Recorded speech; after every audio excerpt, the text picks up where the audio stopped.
हलदनकरजी. सन्मान्य महापौर महोदया, सन्मान्य आयुक्त महोदय, सन्मान्य सचिव महोदया, सर्व सन्मान्य अधिकारी वर्ग, नगरसेवक, नगरसेविका, पत्रकार बंधू आणि प्रेक्षकगृहातील प्रेक्षक बंधूंनो, तहकूब सभेतील विषय क्रमांक 14 ज्यांना आजच नवीन उपाधी मिळालेली आहेत ते आमचे सभागृह नेते, धुरंधर सभागृह नेते सन्मान्य सागरजी नाईक साहेबांनी हा अशासकीय ठराव या ठिकाणी मांडला आणि कौतुक सोहळा गेले 2 दिवस या ठिकाणी सुरू आहे. म्हणजे अभिनंदन अभिनंदन अभिनंदन. या अभिनंदनामध्ये मी मागे नाही आहे, त्यामुळे माझे इतिहासामध्ये नोंद व्हावी. कारण चांगलं काम असेल तर चांगलंच म्हटलं पाहिजे, वाईट कामाला वाईटच म्हटलं पाहिजे.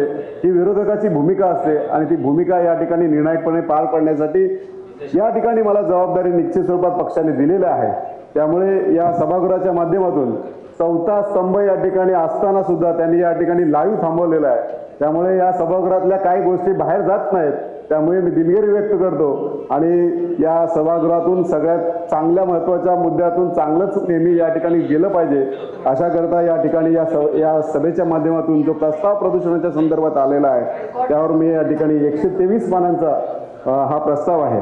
या प्रस्तावातल्या त्रुटी शोधण्यापेक्षा, याच्या उणिवा शोधण्यापेक्षा या प्रस्तावामध्ये काय आहे आणि या प्रस्तावापासून आपल्याला काय मिळणार आहे, तर ही काळाची गरज आहे. कारण देशात 437व्या क्रमांकावर प्रदूषणामध्ये आपला देश आहे आणि या देशात आपण 5व्या क्रमांकावर प्रदूषणावर. ही शोकांतिका आहे, हे दुःख आहे, ही वेदना आहे. ही खऱ्या अर्थानं या ठिकाणी समजून घेणं गरजेचं आहे.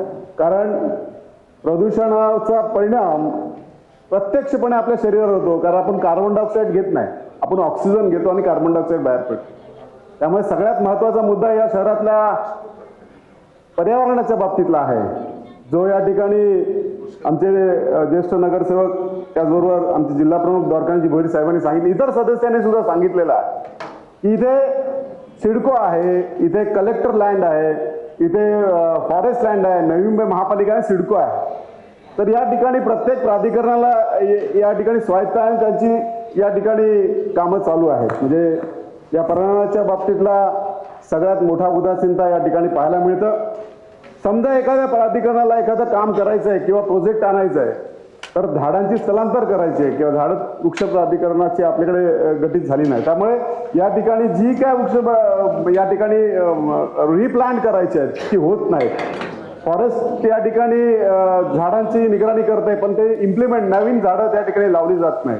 म्हणजे ऑक्सिजन वाढवायचं असेल किंवा श्वसनाच्या आजारापासून आपल्याला लांब ठेवायचं असेल तर सगळ्यात मोठा पर्यावरणाचा विषय या ठिकाणी चर्चेत आला पाहिजे. या सगळ्या प्राधिकरण एकत्र करून डोंगर हिरवे झाले पाहिजेत. मँग्रोवच्या बाजूला असलेली झाडं या ठिकाणी आता S4 आपण रेसिंग 4 करतोय, आपण आपल्यापासून उदाहरण घेऊया.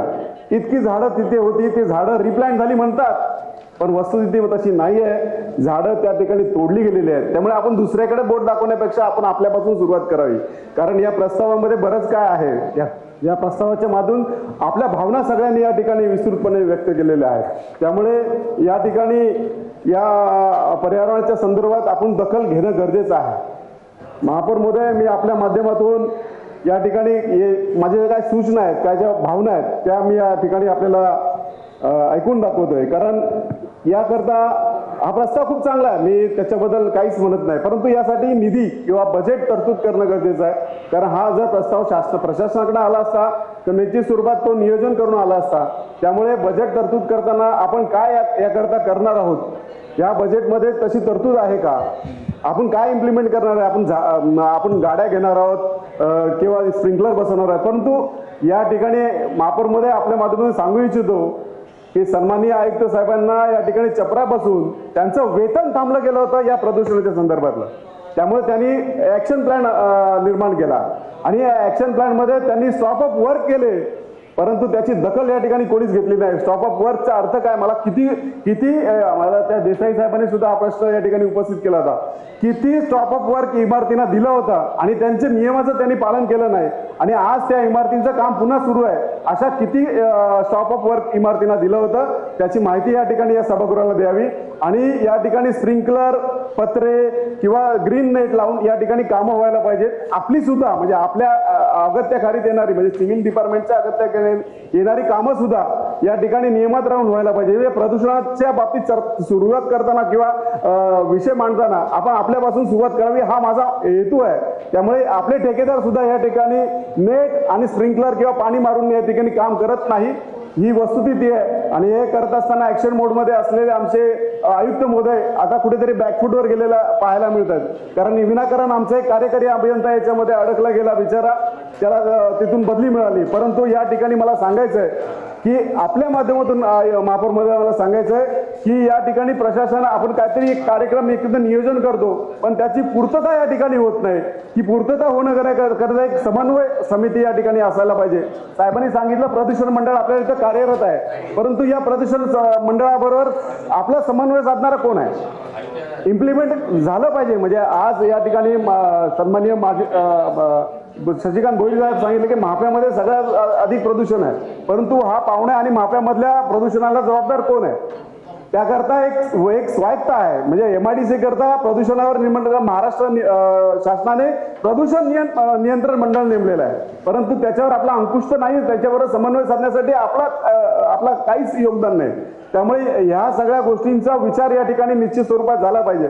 आणि आपण इतर ठिकाणच्या डम्पिंग ग्राउंड बद्दल बोलतो, खरं आहे वस्तुस्थिती आहे. आम्हाला ठाण्यातल्या डम्पिंग ग्राउंडचा त्रास होतो, सेक्टर 19-20च्या लोकांना होतो. आम्हाला कांजूरमार्गच्या डम्पिंग ग्राउंडचा त्रास होतो, सेक्टर 8, 9, 10च्या इथल्या लोकांना त्रास होतो. पण आमच्याही डम्पिंगचा त्रास होतो.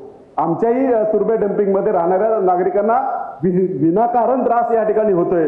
आणि कोणीतरी स्वप्न पाहिलं होतं की तिथे कॅफेटेरिया झाला पाहिजे, परंतु का नाही झाला? तर प्रदूषणामुळे या ठिकाणी कॅफेटेरिया होऊ शकला नाही. मी तर चहा प्यायला कॉफी प्यायला गेलो असतो, परंतु प्रदूषण इतकं आहे की त्या ठिकाणी त्या आजूबाजूच्या तुर्ब्या परिसराच्या लोकांना श्वसनाचे आजार झालेत. हा सर्वेचा अहवाल आहे. हा अहवाल या ठिकाणी हवा असेल तर मी या ठिकाणी महापौरमध्ये आपल्या माध्यमातून आयुक्तांना देऊ शकतो. परंतु या ठिकाणी कोणी आता श्वानप्रेमी भरपूर आहेत या देशात. कोणी श्वानप्रेमी जर कोर्टात गेला तर त्या डम्पिंग ग्राउंड मध्ये राहणार. आता कोणीतरी बोललं की माणसाबरोबर जनावरं किंवा यांची सुद्धा काळजी घेतली पाहिजे, पण श्वान निर्जीवन केंद्र कुठे आहे? आपलं डम्पिंग मध्ये. जर उद्या कोणी कोर्टात गेलं तर त्याची ताशेर सुद्धा आपल्यावर ओढली जातील. जशी माणसं आहेत तशी ती पण मुख्य जनावरं आहेत, त्यांनाही त्या श्वसनाचा त्रास आजार किंवा होत असेल किंबहुना त्या ठिकाणीचं ते डम्पिंग ग्राउंड मध्ये होणारं श्वान निर्जीवन केंद्र या निमित्तानं का होईना दूर झालं पाहिजे असं माझी या ठिकाणी मागणी आहे. आणि महापौर महोदया या प्रस्तावाच्या अनुषंगानं आपण काय मेकॅनिकल स्प्रिंग मशीन घेणार आहोत का? स्प्रिंकलर स्प्रेअर मशीन आपण भाडे तत्वावर घेणार आहोत का विकत घेणार आहोत? तर त्या कंत्राटदाराचा अटी आपण काहीतरी नियम या ठिकाणी घालून दिलेले आहेत का? यापूर्वी खरेदी केलेल्या डस्ट सप्रेशन मशीन मध्ये सध्या कोणती स्थिती आहे? नवीन यंत्रणा घेण्यापूर्वी जुन्या यंत्रणेचा ऑडिट रिपोर्ट सादर केलेला आहे का?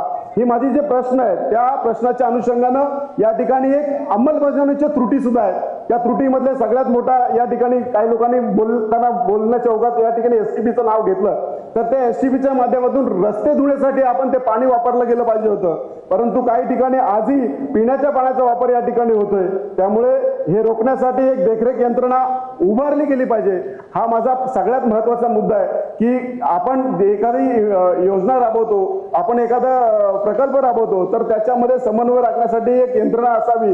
माजी महापौर सन्माननीय सागर नाईक साहेबांनी आपल्या महापौर कार्यालयामध्ये अशी एक फ्लाइंग स्क्वॉड नेमावा अशी तरतूद सुद्धा केली होती. म्हणजे त्याला अतिक्रमण रोखलं गेलं पाहिजे किंवा कोणती चर्चा आपली या ठिकाणी होते तर त्याच्या विस्तृतपणे माहिती घेऊन ते अधिकाऱ्यांमध्ये पोहोचवलं पाहिजे, अशा प्रकारचा प्रस्ताव सुद्धा होता, पण त्याच्यावर इम्प्लिमेंट झालं नाही. त्यामुळे ते अशा गोष्टी इम्प्लिमेंट होणं गरजेचं आहे. आणि या इम्प्लिमेंट करताना खऱ्या अर्थानं सगळ्यांना विश्वासात या ठिकाणी घेतलं पाहिजे. आणि सगळ्यात महत्वाचा मुद्दा या ठिकाणी 14 गावाच्या नगरसेवकांनी सुद्धा मांडलेला आहे की खरंच रात्रीच्या वेळेला लोक हे त्याच्या गावापुरता नाही तर शहरी भागात सुद्धा रात्रीच्या वेळेला लोक फावल्या वेळेत शतपावली चालल्यानंतर घरात काय जो कचरा असेल तो रस्त्यावर जाऊन जाळतात. तर याच्यावर सुद्धा अंकुश असला पाहिजे, यांच्यावर कारवाई झाली पाहिजे ती आपल्याकडे होत नाही. आणि जर कारवाई होत असेल तर त्यांनी मला आयुक्त महापौरमध्ये आपल्या माध्यमातून असे किती गुन्हे दाखल झाले, असे किती पैसे दंडात्मक कारवाई झाले, कारण ही आपल्याकडे प्रोसिजर नाही आहे, ही अंमलात आली पाहिजे. महापौरमध्ये आपल्याला विनंती करतो. विधाते साहेबांनी सांगितलं की कचरा रस्त्यावर टाकला जातो, कोणी टाकून निघून जातो, परंतु आपल्याला कारवाई करायचे या ठिकाणी होत नाही. कारवाई झाली पाहिजे, दंडात्मक कारवाई झाली पाहिजे, जेणेकरून मगाशी साहेबांनी सांगितलं मानवी चुका ह्या खऱ्या अर्थानं माणसाकडनं होतात, पण चूक सुधारतो तो सुद्धा माणूस असतो. म्हणून माणसावर एखाद्या वेळेला दंडात्मक कारवाई झाली तर ती भविष्यामध्ये होणार नाही, ही तितकीच गरज आहे. महापौर महोदय, हा विषय खरंच गांभीर्याने घेण्यासारखा आहे. समन्वय राखला गेल्याकरता एक असं व्हिजिलन्स डिपार्टमेंट असलं पाहिजे की त्याच्यावर कारवाई करण्याचा अधिकार असले पाहिजे आणि ती कारवाई झाली पाहिजे. आता कोणी कुठे कचरा जाळतो तर त्याच्यावर कारवाई झाली पाहिजे का नाही, हे शहराचं विद्रुपीकरण होतं. त्याचबरोबर प्रदूषणाला आळा घातला गेला पाहिजे. म्हणून अशा कारवाईना सुद्धा या ठिकाणी वाढनिहाय तपशील आपण सादर केला पाहिजे, तो होत नाही. आणि मी मगाशीच म्हटलं की बिल्डरावर या ठिकाणी मोठ्या प्रमाणात बांधकाम प्रकल्प धूळ रोखण्यासाठी पत्रे लावणे, जाळ्या लावणे बंधनकारक आहे. नियम पाळणाऱ्या आणि न पाळणाऱ्या बिल्डरांची यादी या ठिकाणी प्रसारित करावी. त्याचबरोबर डीसी भागातून म्हणजे MIDC भागातून येणाऱ्या प्रदूषणावर नियंत्रण मिळवण्यासाठी महापालिका, MPCB अर्थात महाराष्ट्र प्रदूषण नियंत्रण मंडळ यांच्यात काय समन्वय राखला गेला पाहिजे तो या ठिकाणी सांगण्यात यावा. त्याचबरोबर या ठिकाणी आरोग्यावर जो परिणाम या ठिकाणी या वाढत्या प्रदूषणामुळे होतोय, श्वसनाचे आजार या ठिकाणी होत आहेत, त्यांची टक्केवारी या ठिकाणी वाढलेली आहे. म्हणून शहरातील महापालिका रुग्णालयात रिस्पिरेटरी हेल्थसाठी विशेष सोयी या ठिकाणी उपलब्ध करून दिल्या पाहिजे, जेणेकरून भविष्यामध्ये श्वसनाच्या आजारावर या ठिकाणी उपचार केले जातील. त्याचबरोबर रिअल टाइम डेटा अर्थात या ठिकाणी प्रत्येक नोडमध्ये आपण एअर क्वालिटी डिस्प्ले बोर्ड लावणार आहोत किंवा लावलेले आहेत, परंतु मला ऐरोलीमध्ये कुठे पाहायला मिळाला नाही. जर पूर्वी बांधकाम करताना फायर ब्रिगेडमध्ये होता, पण नवीन इमारत झाल्यानंतर दिसला नाही. त्यामुळे तो एअर क्वालिटी डिस्प्ले हा या प्रशासनानं या सगळ्या झोनमध्ये लावावा, जेणेकरून जे सुजाण नागरिक आहेत ते या ठिकाणी तो डिस्प्ले पाहतील आणि एअर पोल्युशन कुठे कुठे आहे, कुठल्या भागात जास्त आहे तर त्याच्यावर नियंत्रण राखण्यासाठी ते प्रयत्न या ठिकाणी करते. असे सुजाण नागरिक या ठिकाणी आहेत जे या डिस्प्लेचा या ठिकाणी पाहून या ठिकाणी निश्चित स्वरूपात आपल्याला तक्रारी देतील आणि त्याच्यावर नियंत्रण येईल. त्याचबरोबर कामाचा दर्जा या ठिकाणी रस्ते धुण्याचे किंवा पाणी वापरला जातोय तर ते व्यवस्थित वापरलं गेलं पाहिजे. आणि जर भविष्यामध्ये आपण आता ठाणे बेलापूर रोड किंवा सायन पानमेल हायवे याच रस्त्यावर धुळीकरण होतं का, तर आमच्या अंतर्गत म्हणजे 9 मीटरचे रस्ते, 15 मीटरचे रस्ते हे सुद्धा धुळीच्या माध्यमातून प्रदूषण पसरवत असतात. केवळ याच रस्त्यावर तुम्ही स्वीपिंग मेकॅनिझमचा वापर करू नका किंवा स्प्रिंकलरचा वापर करू नका. ह्या ज्या रस्ते आहेत 9 मीटर 15 मीटर जिथे सहजपणे या गाड्या जाऊ शकतात, ज्या ठिकाणी स्प्रिंकलरचा स्प्रे होईल किंवा वातावरण दूषित होणार असेल त्या ठिकाणी त्या गाड्या जातील, अशा ठिकाणी सुद्धा या ठिकाणी विचार करावा की ठाणे बेलापूर रोड आणि पनवेल रोडच म्हणजे नवी मुंबई नाही, तर यांना जोडणारे जे रस्ते आहेत जे मोठे आहेत जिथे वाहनं जाऊ शकतात अशा ठिकाणी सुद्धा महापालिकेच्या माध्यमातून या प्रशासनाच्या आलेल्या या प्रस्तावाच्या अनुषंगाने मी विनंती करतो की हे जे 9 मीटर 15 मीटर रस्त्यांचा सुद्धा विचार विनिमय या ठिकाणी व्हावा. कारण मी जे रस्ते साफ करणारी मशीन किंवा हे पाहतो ना, हे फक्त याच रस्त्याला दिसले जातात, पण हाच रस्ता म्हणजे नवी मुंबई आहे का? त्यामुळे महापौर मध्ये आपल्या माध्यमातून विनंती करेन की ज्या ज्या ठिकाणी शक्य आहे त्या त्या ठिकाणी बजेट प्रोव्हिजन करून बजेटमध्ये वाढ करून या ठिकाणी आम्हाला या म्हणजे या आधुनिक पद्धतीचा वापर करण्यासाठी निश्चित स्वरूपात मदत या ठिकाणी करावी. एवढं या ठिकाणी बोलतो आणि थांबतो. जय महाराज.